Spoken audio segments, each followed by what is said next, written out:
বাপি বিয়ে করবে ঠিক করেছে, কিন্তু লজ্জায় বাড়িতে কাউকে কিছু বলতে পারছে না। তারপরে অনেক কষ্ট করে সাহস সঞ্চয় করে বাবাকে বলে যে বাবা, তোমাকে আমি একটা কথা বলবো। বাবা তখন বলে যে কি বলবি বল। তখন বলবে যে আমার কিছুই ভালো লাগছে না। তখন বাবা উদ্বেগের সঙ্গে বলবে কেন, কি হয়েছে রে?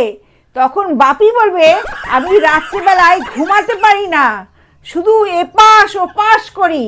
তখন বাবা বলবে ও, এতে সমস্যার কিছু নাই, তুই বরং একটা কাজ কর, বাজারে যা, গিয়ে নিতাইয়ের দোকানে গিয়ে আমার নাম কর।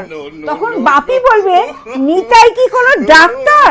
তখন ওর বাবা বলবে না না, ও বাজার কমিটির সভাপতি, তুই ওকে বলবি, তাহলেই ও তোকে বাজারের নাইট গার্ডের চাকরিটা দিয়ে দেবে।